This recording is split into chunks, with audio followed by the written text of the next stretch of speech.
हरे कृष्णा। आप सभी पर कान्हा जी की कृपा सदा बनी रहे। भगवान जानते हैं कि मेरा ये भक्त निर्मल है, ये कोई छल कपट करना नहीं जानता, तो ऐसे में वो अपने ऐसे भोले भाले भक्त की रक्षा या भक्त की सहायता जरूर करते हैं। आज की कहानी एक ऐसे ही भोले भाले भक्त की कहानी है। भक्त धन्ना जी का जन्म मुंबई के पास में एक गांव में हुआ था और वे एक जाट घराने से संबंधित थे। धन्ना जी के माता पिता कृषि और पशुपालन करके अपना जीवन बिताया करते थे और उनके पास धन का बहुत अभाव था। जैसे ही धन्ना बड़ा हुआ उसे भी पशु चराने के काम में लगा दिया। अब वह हर दिन अपने पशुओं को चराने के लिए दूर जंगल में जाने लगा। गांव के बाहर ही कच्चे तालाब के पास में एक ठाकुर जी का मंदिर था, जिसमें बहुत सारी ठाकुर जी की मूर्तियां रखी हुई थी। लोग हर दिन वहां आकर श्रद्धा से माथा टेकते और कुछ भेंट दक्षिणा अर्पण किया करते। धन्ना पंडित जी को ठाकुरों की पूजा करते, स्नान करवाते और फिर घंटियां बजवाते रोज देखा करता। अल्प बुद्धि का होने के कारण वो कुछ भी समझ नहीं पाता था। एक दिन धन्ना के मन में आया कि चलो देखते हैं कि ये सब क्या होता है। फिर उसने एक दिन मंदिर में जाकर पंडित जी से पूछ लिया कि पंडित जी, आप हर दिन मूर्तियों के आगे बैठकर क्या करते हो? पंडित जी ने बताया कि हम ठाकुर जी की सेवा करते हैं और ठाकुर जी की सेवा करने से सारी इच्छाएं पूर्ण हो जाती हैं। धन्ना ने सुना तो कहा, पंडित जी एक काम कीजिए, ये ठाकुर जी मुझे भी दे दो। भोले भाले धन्ना ने सोचा कि उनका परिवार बहुत गरीबी में जीवन बिताता है, शायद ठाकुर जी उनकी भी गरीबी दूर कर दे। इसी प्रकार सोचते हुए उसने पंडित जी से बार बार ठाकुर जी को लेने की जिद करनी शुरू कर दी। पंडित जी ने देखा तो सोचा कि ये बालक ऐसे नहीं मानेगा, तो उस बालक से छुटकारा पाने के लिए पंडित जी ने कपड़े में पत्थर को लपेट कर दे दिया।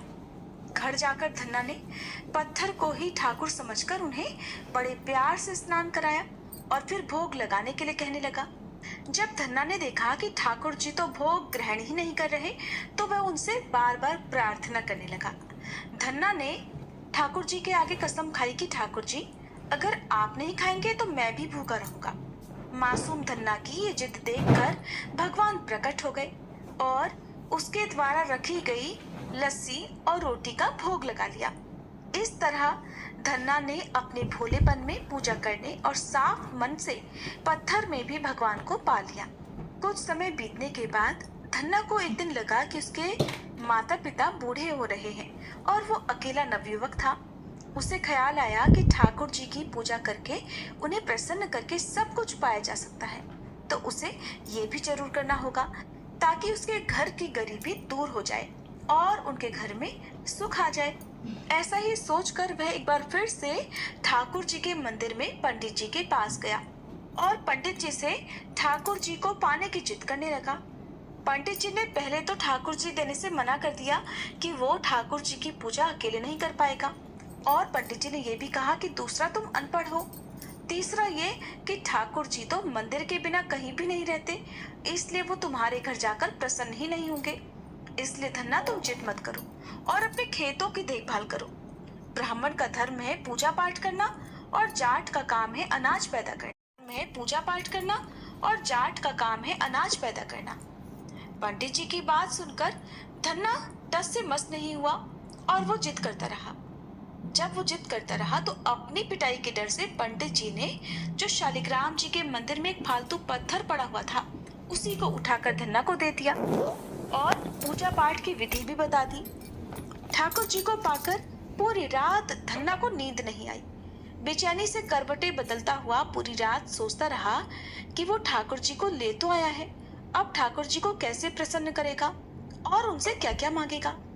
सुबह उठकर अपने नहाने के बाद उसने ठाकुर जी को स्नान कराया, भक्ति भाव से बैठकर लस्सी बनाई, मक्खन निकाला और फिर रोटी पकाई और एक बर्तन में रखकर ठाकुर जी से प्रार्थना करने लगा, हे प्रभु भोग लगाओ, मुझ गरीब के पास तो ये रोटी लस्सी और मक्खन ही मिलेगा, इसके अलावा तो मेरे पास भोग लगाने के लिए कुछ भी नहीं है। प्रभु भोग लगाओ, अभी तो मेरे पास बस यही चीजें हैं, जब आप और भी चीजें दोगे तो आपके आगे वो भी रख दूंगा। अब धन्ना बैठकर ठाकुर जी को देखता रहा। भला पत्थर भोजन कैसे करे?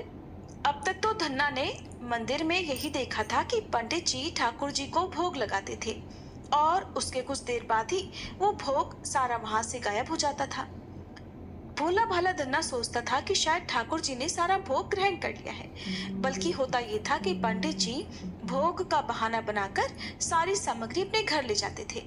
भोले भाले बालक को इस बात की जानकारी नहीं थी। जब उसने देखा कि भगवान के आगे तो भोग ऐसे ही रखा हुआ है, तो वह बड़ा बेचैन होकर कहने लगा, हे प्रभु, क्या बात है, आप भोग क्यों नहीं लगा रहे? क्या आप जाट के हाथ का प्रसाद नहीं खाते? मंदिर में तो आप पंडित जी के हाथों से तुरंत ही भोग स्वीकार कर लेते थे, इतनी देर भी नहीं लगाते थे। और अगर आज आपने ये प्रसाद नहीं खाया तो मैं मर जाऊंगा, लेकिन आपके बगैर नहीं खाऊंगा। भगवान जानते थे कि ये मेरा भक्त तो बहुत निर्मल है, बिल्कुल भी छल कपट नहीं जानता। अब तो मुझे प्रकट होना ही पड़ेगा। 1 घंटा और बीतने के बाद धन्ना ने क्या देखा कि सामने कान्हा जी विराजमान है। कमर में मुरली खोसी हुई है, सिर पर मुकुट विराजमान है और बड़े प्यार से रोटी मक्खन के साथ खा रहे हैं और साथ ही साथ लस्सी भी पी रहे हैं। भोजन ग्रहण करने के बाद भगवान बोले, धन्ना, जो इच्छा है मांग लो, मैं तुम पर बहुत प्रसन्न हूँ। धन्ना ने हाथ जोड़कर भगवान से प्रार्थना की कि प्रभु, जो आपकी भक्ति करते हैं आप तो उनके सारे काम संवार देते हैं। मुझे गेहूं, दाल और घी भी दीजिए, मैं खुश हो जाऊंगा। और अगर और भी अधिक देना चाहते हो तो जूता, कपड़े, 7 तरह के अनाज, गाय, भैंस, सवारी करने के लिए घोड़ी और घर की देखभाल करने के लिए एक सुंदर नारी भी मुझे दे दो। धन्ना के ये वचन सुनकर भगवान हंस पड़े और बोले, ये सारी चीजें तुम्हें मिल जाएंगी। भगवान बोले, और कुछ चाहिए तो बताओ। भगवान से धन्ना कहने लगा, प्रभु, मैं जब भी आपको याद किया करूं, बस आप मुझे अपने दर्शन दे दिया कीजिएगा, और अगर मुझे किसी और बात की जरूरत हुई तो जरूर बताऊंगा। तथास्तु कहकर भगवान ने उत्तर दिया। फिर धन्ना बोला, प्रभु, आज से ये धन्ना आपका आजीवन सेवक हुआ। इसके अलावा मैं अब अपनी जीवा पर किसी और का नाम नहीं लूंगा। धन्ना ये सारी वस्तुएं पाकर खुशी से पागल हो गया। उसने आंखें बंद कर ली और जब आंखें खोली तो देखा भगवान तो वहां पर थे ही नहीं, और बल्कि वहां पर पत्थर के वो शालिग्राम पड़े हुए थे जिनकी पूजा वह हर दिन करता था। उसने बर्तन में बचा हुआ प्रसाद खुद खाया और प्रसाद खाते ही उसे तीनों लोगों का ज्ञान हो गया।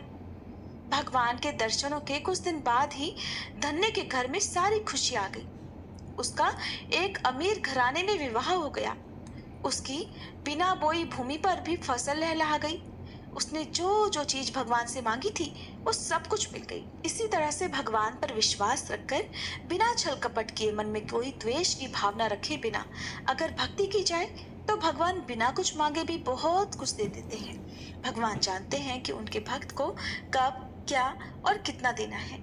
ये थी आज की कहानी। उम्मीद है आपको पसंद आई होगी। तो इससे पहले के अध्याय में आपने जाना था कार्तिक मास की उद्यापन विधि के बारे में। शौनक आदि ऋषियों ने पूछा, हे सूत जी, आप कृपा करके आप ये भी बताएं कि किसी दूसरे के द्वारा संकल्प करके दिया हुआ पुण्य ही लगता है या फिर बिना दिए हुए भी मिल जाता है?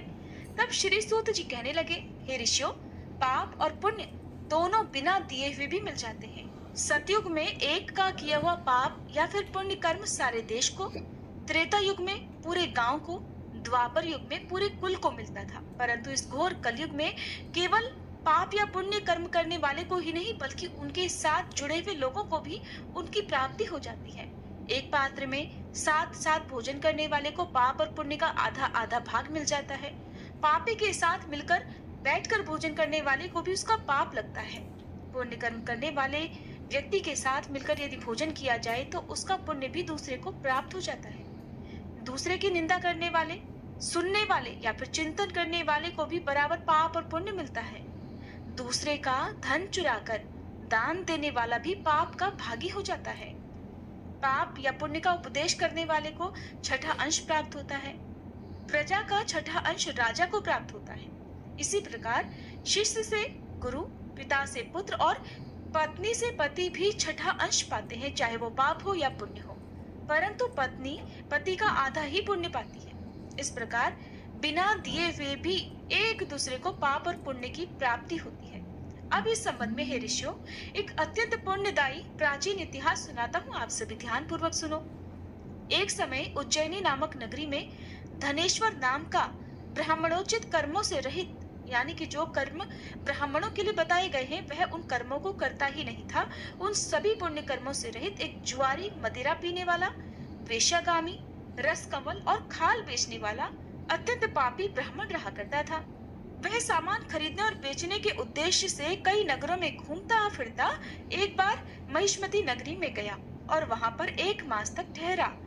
एक दिन नर्मदा नदी के तट पर उसने जप तप करने वाले ब्राह्मणों का पूजन और शाम को श्री हरि के नाम का दीपदान महोत्सव भी देखा। उसी रात को एक सांप ने उसे डस लिया और तब कुछ मनुष्यों ने उसके मुख में तुलसी दल और नर्मदा नदी का पवित्र जल डाला। इसके पश्चात उसकी मृत्यु हो गई और यमदूत उसे मारते पीटते यमराज के पास ले गए। यमलोक में चित्रगुप्त ने क्रोध भरी दृष्टि से उस पापी की ओर देखते हुए यमराज से कहा कि महाराज, ये तो बड़ा पापी है और इसने तो अपने पूरे जीवन में एक भी अच्छा कर्म नहीं किया है, इसे तो कड़ी से कड़ी सजा मिलनी चाहिए। तब यमराज ने आज्ञा दी कि पहले इसे खौलते हुए तेल के कढ़ाव में डालो, उसके बाद मुद्गरों से मार लगाकर कुंभीपाक नरक में डाल देना। परंतु जब उस व्यक्ति को खौलते हुए तेल में डाला गया तब तेल एकदम शीतल हो गया। खौलता हुआ तेल एकदम ठंडा हो जाने की बात जब यमराज ने सुनी तो वे आश्चर्यचकित हो गए। ठीक उसी समय देवर्षि नारद यमराज की सभा में उपस्थित हुए। तब यमराज जी के पूछने पर देवर्षि नारद कहने लगे कि धनेश्वर महापापी होने पर भी कार्तिक मास का व्रत करने वालों के सत्संग के प्रभाव से पुण्यात्मा हो गया है। मृत्यु के समय नर्मदा नदी का पवित्र जल और तुलसी दल इसके मुख में डाले गए थे।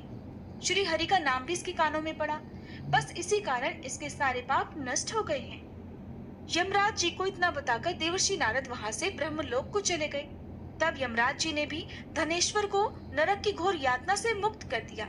इसके पश्चात धनेश्वर कुबेर देव का अनुगामी धन यज्ञ हुआ, जिनके नाम से अयोध्या नगरी में भगवान गदाधर नाम का तीर्थ विख्यात हुआ।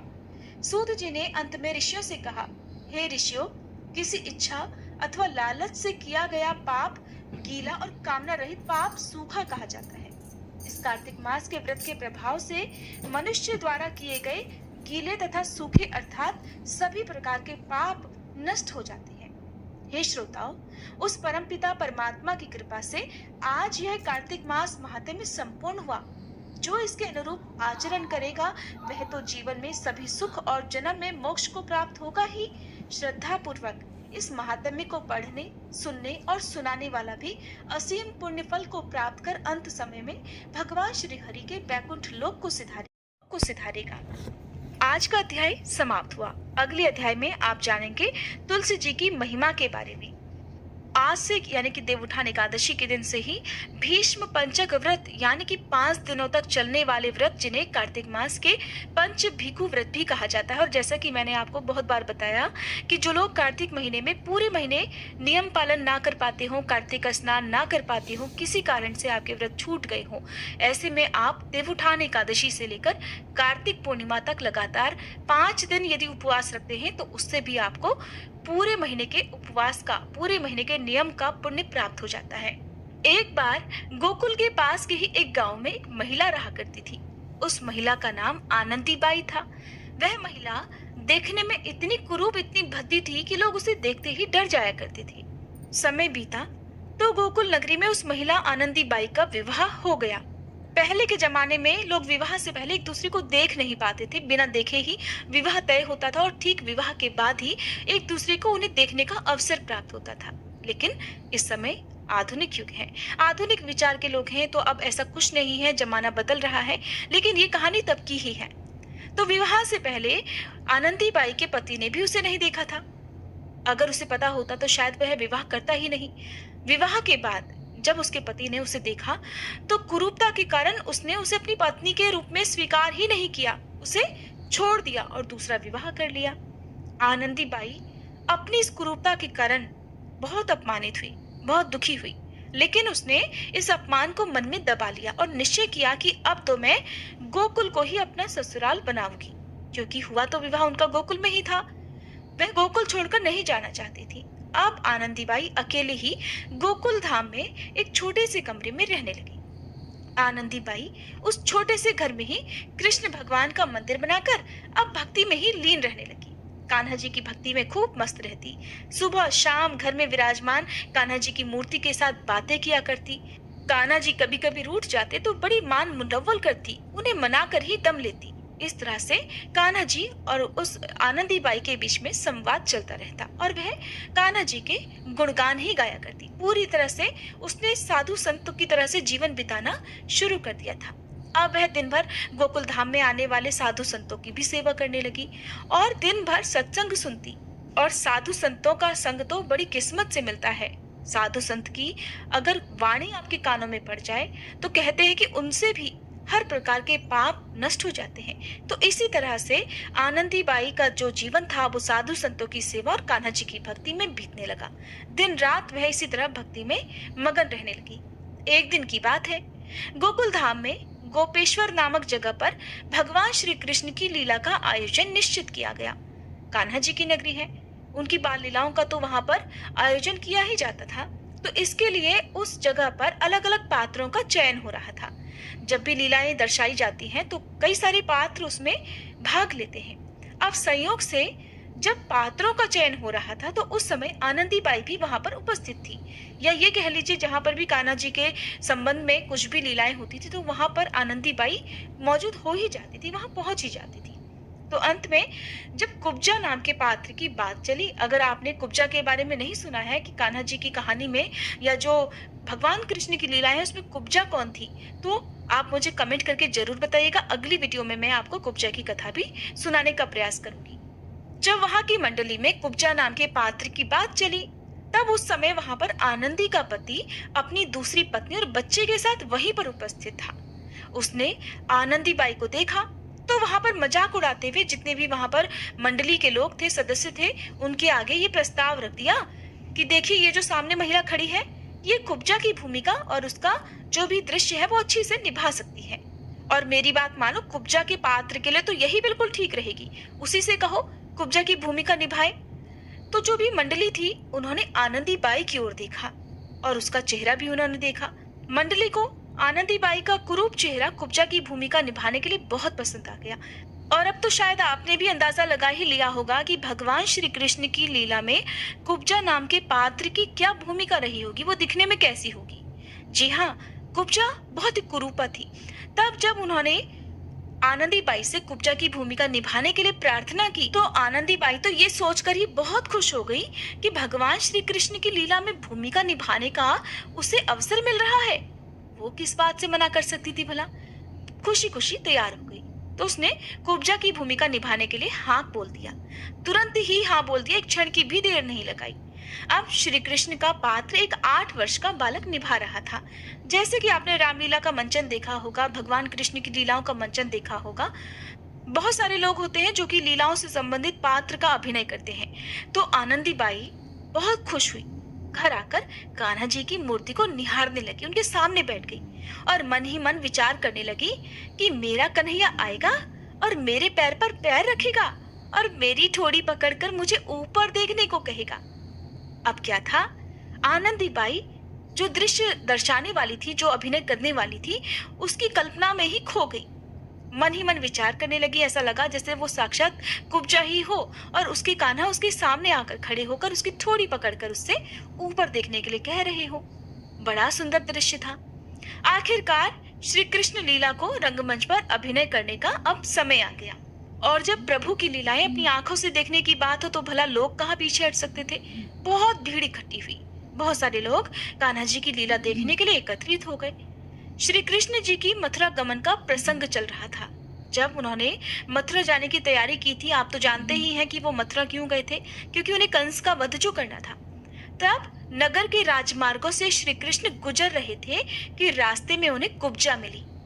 इस बात का जो वर्णन है ना, मैंने आपको भागवत कथा सुनाई थी, उसमें आपने जरूर सुना होगा। जो लोग भी हमसे बहुत पहले से जुड़े हुए हैं उन्होंने भागवत कथा में जब उद्धव वाला जो प्रसंग है उस समय आपने जरूर सुना होगा। अगर आपने नहीं सुना है तो फिर से एक बार कोशिश करूंगी कि मैं आपको जब भी भागवत कथा दोबारा सुनाऊं तो आप ये ध्यान पूर्वक सुने।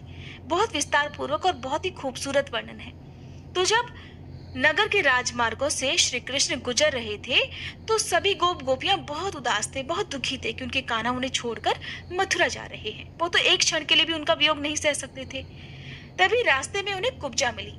8 वर्षीय बालक जो कान्हा जी का रोल कर रहा था, कान्हा जी का पात्र निभा रहा था, उसने कुब्जा बनी हुई आनंदी बाई के पैर पर पैर रखा और उसकी ठोड़ी पकड़कर उसे ऊंचा कर दिया, क्योंकि यही अभिनय होना था जो कि पहले से ही तय था।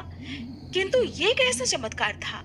कुब्जा जो बहुत ही कुरूप थी, एकदम से उस बालक के स्पर्श करते ही सामान्य नारी के स्वरूप में बदल गई।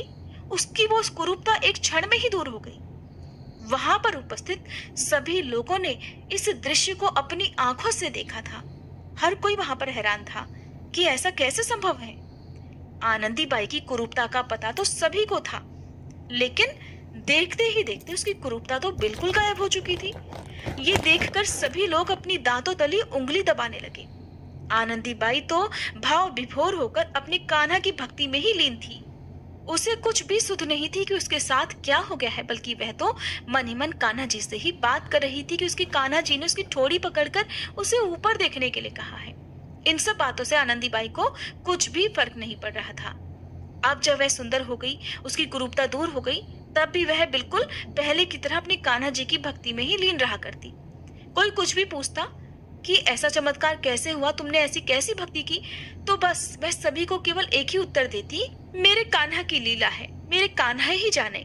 आनंदी बाई ने इसके लिए अपने पति को धन्यवाद दिया और ऐसा करने से वो पीछे नहीं हटी, क्योंकि अगर उसकी कुरूपता के कारण उसके पति ने उसे ना छोड़ा होता तो शायद उसके मन में कभी भी कान्हा जी के प्रति भक्ति नहीं जागती। कृष्ण लीला में कुब्जा के पात्र के चयन के लिए उसका नाम भी तो उसके पति ने ही लिखवाया था और इसके लिए वो अपने पति को दिल से आभार व्यक्त करती थी। आनंदी बाई हमेशा अपने पति और कृष्ण भगवान को धन्यवाद देती थी, उस पति को जिसने उसकी कुरूपता के कारण उसका त्याग कर दिया था, दूसरा विवाह कर लिया था और उसके साथ बड़ी खुशी खुशी रहा करता था। लेकिन आनंदी बाई को इन सबसे क्या मतलब, उसे तो अपने आराध्य देव के दर्शन जो हो गए थे। अब जानिए भीष्म पंचक व्रत यानी कि पंच भीखु व्रतों के बारे में। क्या क्या अनिवार्य नियम है जिनका पालन उन लोगों को जरूर करना चाहिए जो केवल 5 दिनों के व्रत रखने वाले हैं। तो धार्मिक मान्यताओं के अनुसार मंगल कामनाओं को पूर्ण करने वाला यह पंच भीखु नाम का व्रत सबसे पहले भगवान श्री कृष्ण ने किया था। महाभारत के अनुसार कौरव पांडवों के बीच युद्ध समाप्त होने के बाद पितामह भीष्म मृत्यु शैया पर सूर्य देव के उत्तरायण होने की प्रतीक्षा कर रहे थे। तब पितामह ने 5 दिनों तक यानी कि कार्तिक मास के शुक्ल पक्ष की एकादशी से लेकर पूर्णिमा तक राजधर्म, वर्ण धर्म और मोक्ष धर्म पर महत्वपूर्ण उपदेश दिए। उन्हीं 5 दिनों की स्मृति में 5 दिन का भीष्म पंचक व्रत रखा जाता है। पांडवों ने भी इस व्रत को रखा था। मान्यता है कि जो भी सच्चे मन से इन व्रतों का पालन करता है वह समस्त भौतिक सुखों को प्राप्त कर अंत में मोक्ष को प्राप्त हो जाता है। इन 5 दिनों में भूल कर भी अपने से बड़े बुजुर्गों का अपमान ना करें, ऐसा करने से ये व्रत खंडित हो जाते हैं। तो देव उठान एकादशी के दिन सूर्योदय से पहले स्नान करके साफ वस्त्र आपको धारण करने चाहिए। फिर 5 दिनों के व्रत का आपको संकल्प भी लेना चाहिए। व्रत हमेशा संकल्प के साथ ही प्रारंभ करने चाहिए। पूजा की चौकी पर साफ पीला वस्त्र बिछाकर उस पर सबसे पहले भगवान कृष्ण और भगवान श्री हरि की मूर्ति या फिर तस्वीर की स्थापना करें। साथ ही आपको आज के दिन भीष्म पितामह का भी ध्यान करना चाहिए। उन्हें फिर आप चंदन पुष्प अर्पित करें। ध्यान रखें कि एकादशी का दिन है तो भगवान श्री हरि को अक्षत अर्पित नहीं किए जाते हैं। इस दिन घर में चावल या चावल से बनी हुई कोई भी वस्तु का सेवन नहीं करना चाहिए। अब दीपक जलाएं, हो सके तो अखंड ज्योत जलाएं, नहीं तो साधारण दीपक भी आप जला सकते हैं। जो लोग बहुत ज्यादा नियमों का पालन करते हैं और ऐसे में कार्तिक मास के सभी दिनों में आप पालन ना कर पाए तो वो लोग 5 दिनों तक अखंड ज्योत भी जला सकते हैं। जिस तरह से नवरात्रि में 9 दिन तक अखंड ज्योत जलाई जाती है, अगर आप घर पर ही रहते हो या घर पर कोई और अखंड ज्योत का ध्यान करने वाला हो जो बुझ ना पाए, ध्यान देते रहे बीच बीच में, तब तो आप 5 दिनों तक अखंड ज्योत भी जला सकते हैं, जो कि कार्तिक पूर्णिमा की रात तक जलेगी। और जब कार्तिक पूर्णिमा की तिथि समाप्त होने वाली हो तो उसके बाद उसमें तेल या घी डालना बंद कर देना चाहिए। अगर ऐसा ना कर पाए तो कोई बात नहीं, आप साधारण दिया जो सुबह और शाम जलाते हैं वो आप जला सकते हैं। जो लोग शारीरिक रूप से सक्षम हो, आपकी श्रद्धा है, अनिवार्य नहीं है, तो भीष्म पंचक के 5 दिनों में आप अन्न का पूरी तरह से त्याग कर केवल फलाहार रखने का भी संकल्प ले सकते हैं। शाम की पूजा करके आप फलाहार ले सकते हैं, दिन में आप चाय वगैरह ले सकते हैं। और एक नियम और भी है, आपकी कोई भी प्रिय वस्तु है जो आपको खाने में बहुत प्रिय है, जैसे कि भोजन में मीठा पसंद है या नमकीन पसंद है, और आप शारीरिक रूप से अगर स्वस्थ हैं, तो आप इनमें से किसी भी एक वस्तु का 5 दिनों के लिए त्याग भी कर सकते हैं। और फिर पूर्णिमा के बाद जब आप उद्यापन कर लेते हैं पूर्णिमा के दिन, तो उसके बाद से उन वस्तुओं को फिर से प्रारंभ भी कर सकते हैं। भीष्म पंचक व्रत रखने से सभी मनोकामनाओं की पूर्ण होती है। इसे किसी खास मनोकामना के लिए नहीं रखा जाता, बल्कि निसंतान लोग, अच्छा व्यवसाय, अच्छी नौकरी के लिए, या जैसी आपकी कामना हो, विवाह नहीं हो रहा हो, तो उसके लिए भी आप भीष्म पंचक व्रत नियम और संकल्प के साथ प्रारंभ कर सकते हैं। इस व्रत में आपको क्या करना होता है कि सुबह और शाम आपको जल्दी स्नान करना होता है। सुबह को ब्रह्म मुहूर्त में स्नान करना है और शाम को भी आपको स्नान करना होता है। 5 दिनों तक यदि हो सके तो नदी में स्नान करना चाहिए, और नदी में स्नान ना कर पाए तो आप घर में ही गंगा जल मिलाकर स्नान करें। तुलसी जी की जड़ की मिट्टी आप अपने हाथों में लगाकर उसके बाद तुलसी माता को प्रणाम करके भी स्नान कर सकते हैं। हालांकि मार्गशीर्ष मास में नियम से ऐसा किया जाता है। तो आप सुबह को स्नान करें, सूर्य देवता को 1 लोटा जल अर्पित करें। उसके बाद आप अपनी जो भी पूजा करनी होती है, नॉर्मल पूजा, वो सुबह और शाम करते रहें। और आपको रात के समय तुलसी जी की पूजा करनी है। जैसे रविवार का दिन है, एकादशी का दिन है, उस दिन जल अर्पित नहीं करते हैं। केवल देव उठान एकादशी ऐसी एकादशी होती है जब भगवान विष्णु को हम जगा देते हैं, तो उसके बाद, क्योंकि तुलसी जी का विवाह भी किया जाता है। अधिकतर लोग द्वादशी तिथि को करते हैं, लेकिन एकादशी के दिन से तुलसी जी का विवाह प्रारंभ हो जाता है। जागने के बाद भगवान विष्णु तुलसी जी की ही प्रार्थना स्वीकार करते हैं, उन्हें पत्नी के रूप में स्वीकार करते हैं। तो ऐसे में हम देव उठान एकादशी के दिन तुलसी जी को जल भी अर्पित कर सकते हैं, और यदि आवश्यकता पड़ी तो तुलसी दल उस दिन तोड़ भी सकते हैं, उसका दोष नहीं लगता है। पूरे साल में पड़ने वाली सभी एकादशी व्रतों में एकमात्र यही दिन ऐसा होता है जिस दिन आप जल भी अर्पित कर सकते हैं। तुलसी दल यदि आवश्यकता पड़े तो तब तोड़ सकते हैं, अनावश्यक रूप से तुलसी दल नहीं तोड़ने चाहिए। इस दिन तुलसी जी को छूने से दोष भी नहीं लगता है। लेकिन रविवार के दिन आपको, या ग्रहण के दिन आपको तुलसी जी को स्पर्श नहीं करना चाहिए। इन दिनों में आपको तुलसी जी को जल भी अर्पित नहीं करना चाहिए। और फिर इन पूरे 5 दिनों में जो जो विशेष दिन आते हैं, जैसे कि देव उठान एकादशी का दिन, फिर अगले दिन द्वादशी तिथि होती है। अधिकतर लोग इस दिन तुलसी जी का विवाह कराते हैं। आसपास कहीं तुलसी जी का विवाह हो रहा हो तो आप वहां पर शामिल हो सकते हैं। द्वादशी तिथि के बाद अगले दिन त्रयोदशी तिथि आती है, जिस दिन प्रदोष व्रत रखा जाता है। चतुर्दशी तिथि, जो कि बैकुंठ चतुर्दशी के नाम से जानी जाती है, बहुत ही महत्वपूर्ण होती है, बहुत ही खास होती है। इस दिन दीपदान किया जाता है, 365 बाती का दीपदान। यदि हम बैकुंठ चतुर्दशी और कार्तिक पूर्णिमा के दिन करते हैं, तो यकीन मानिए कि जिन लोगों ने अपने पूरे साल में एक भी दीपक नहीं जलाया हो, किसी कारण से दीपदान न कर पाए हो, तो केवल इन 2 दिनों में दीपदान करने से पूरे साल भर में किए गए दीपदान का पुण्य प्राप्त हो जाता है, यदि मन में श्रद्धा और विश्वास सच्चा हो।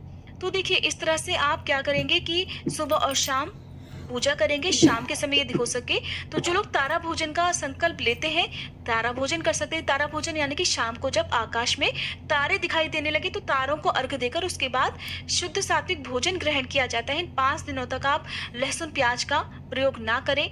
भूल कर भी मूली का या फिर बैगन का सेवन ना करें। मूली का सेवन ऐसे में आप फिर कार्तिक पूर्णिमा के दिन ही कर सकते हैं, क्योंकि ये वस्तुएं हम 5 दिनों तक भगवान को भी अर्पित करते हैं। जिस दिन एकादशी होती है उस दिन हम मूली का, सिंघाड़े का, गन्ने का भोग भगवान को लगाते हैं, तो आप फिर पूर्णिमा के दिन इनका सेवन कर सकते हैं। शाम के समय अपने घर के मुख्य द्वार पर एक दीपक आपको जरूर जलाकर रखना चाहिए। सुबह ब्रह्म मुहूर्त में स्नान करके भी एक दीपक घर के मुख्य द्वार पर और तुलसी जी के पौधे में अवश्य लगाना चाहिए, जो लोग भी भीष्म पंचक व्रत रखना चाहते हैं। इनके अलावा आप आसपास जहाँ भी मंदिर हो, पवित्र वृक्ष हो, वहां पर दीपदान कर सकते हैं। बहते जल में दीपदान आप कर सकते हैं। यहाँ पर मैंने आपको 2 बातें बताई। अगर आप रख सके तो फलाहार वाले 5 दिन के व्रत रखें। फलाहार नहीं कर सकते हो तो शाम को केवल एक समय भोजन करने का आप नियम बनाएं। भोजन शुद्ध सात्विक होना चाहिए, लहसुन प्याज का प्रयोग ना हो। आपको तो कार्तिक मास के नियमों का पालन करना ही करना है। परिवार के सदस्यों से भी कहकर कोशिश करनी चाहिए कि भूल से भी बाहर लहसुन प्याज से बना हुआ भोजन ना ग्रहण करें, क्योंकि कार्तिक मास का जो पुण्य है वो सभी सदस्यों को प्राप्त होता है। अगर आप सामर्थ्यवान हैं तो पूरे 5 दिन तक लगातार आप थोड़ा थोड़ा, छोटा छोटा, जो भी आपकी सामर्थ्य हो उतना दान आप करते रहें। बहुत ज़्यादा दान ना दे पाएँ तो कम से कम गौओं की सेवा कर लें। गौओं को हरा चारा या एक रोटी और गुड़ भी यदि आप डेली खिलाएँगे या कुत्तों को खिलाएँगे, तो उससे भी आपको दान का ही पुण्य प्राप्त होगा। यदि हो सके तो आप अपनी सामर्थ्य के अनुसार गर्म वस्त्रों का, अन्न का दान 5 दिनों तक करें। और यदि आप पूरे 5 दिन ना कर पाएँ तो कम से कम कार्तिक पूर्णिमा को तो आपको जो भी दान है अपनी सामर्थ्य के अनुसार वो करना ही होता है। दान आप मंदिर में या किसी निर्धन व्यक्ति को कर सकते हैं, किसी योग्य पात्र को ही दान देना चाहिए, तभी उसका पूरा फल प्राप्त होता है। भीष्म पंचक व्रत के अंतिम दिन यानी कि कार्तिक पूर्णिमा को आप उस दिन भी उपवास रखेंगे और रात के समय आप उद्यापन करेंगे। इस दिन पंचामृत का भोग भगवान को अवश्य लगाना चाहिए और फिर अपने व्रतों को स्वीकार करने का भगवान से आग्रह भी करना चाहिए, उनसे अनुरोध करना चाहिए कि वो आपके पूरे परिवार की रक्षा करे और आपको खूब सारी खुशियां प्रदान करे। तो ये थी भीष्म पंचक व्रत से जुड़ी हुई कुछ महत्वपूर्ण जानकारी। यदि आपके पास समय नहीं है तो आप केवल साधारण तरीके से भी जब भी आपके पास समय हो सुबह और शाम स्नान कर लें। पवित्र नदियों में स्नान करना संभव ना हो तो घर में गंगा जल मिलाकर आप जरूर स्नान करें। पूरे 5 दिन तक नहाने के पानी में थोड़ा सा गंगा जल और हल्दी मिलाकर यदि स्नान करते हैं तो उससे भी आपके ऊपर जो भी ग्रह दोष है वो दूर हो जाते हैं और आपको कार्तिक मास का पूरा पुण्य प्राप्त हो सकता है। हरे कृष्णा। आज के अध्याय में बस इतना ही। इसके आगे की कथा आप सभी अगली वीडियो में जरूर सुनिएगा। आप सुनिए श्री कृष्ण चालीसा पाठ। वंशी शोभित कर मधुर, नील जलद तन श्याम, अरुण अधर जनु बिंबा फल, पीतांबर शुभ साज। जय मनमोहन मदन छवि, कृष्ण चंद्र महाराज।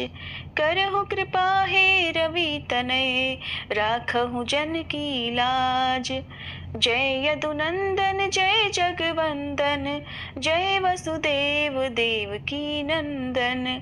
जय यशोदासुत नंद दुलारे, जय प्रभु भक्तन के धृग तारे। जय नट नागर नागन थैया, कृष्ण कन्हैया धेनु चरैया।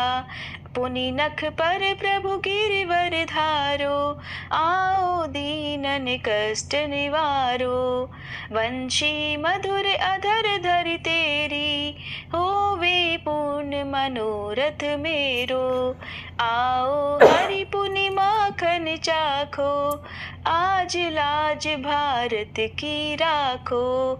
गोल कपोल चिबुक अरुणारे, मृदु मुस्कान मोहिनी डारे। रंजित राजीव नयन विशाला, मोर मुकुट वैजंती माला।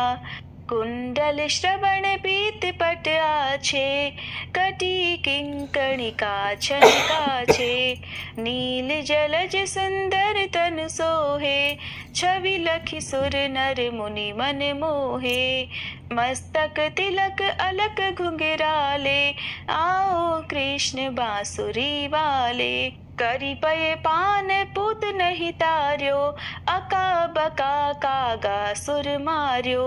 मधुवन जलत अग्नि जब ज्वाला, भय शीतल लखित ही नंद लाला।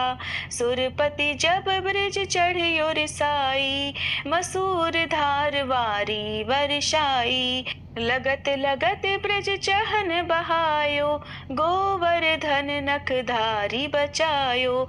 लखिय सुदा मन भ्रम अधिकाई, मुख मह 14 भुवन दिखाई। दुष्ट कंस अति उधम मचायो, कोटि कमल जब फूल मंगायो। नाथी काली यही तब तुम लीन्हे, चरण चिन्ह दे निर्भय कीन्हे। करी गोपिन संग रास विलासा, सबकी पूरन करी अभिलाषा। केतिक महा असुर संहार्यो, कंस ही केस पकड़ दे मार्यो। मात पिता की बंदी छुड़ाई, उगर सेन कह राज दिलाई। मही से मृतक छह सुत लायो, मातु देव की शोक मिटायो। भौमासुर मुर दैत्य संहारो, लाए शत दश सहस कुमारो। दे भी नहीं तृण चीर संहारा, जरा सिंधु राक्षस कह मारा। असुर बकासुर आदिक मार्यो, भक्तन के तब कष्ट निवार्यो। दीन सुदामा के दुख टार्यो, तंदुल तीन मूठ मुख डार्यो। प्रेम के साग विदुर घर मांगे, दुर्योधन के मेवा त्यागे। लखी प्रेम की महिमा भारी, ऐसे श्याम दीन हितकारी।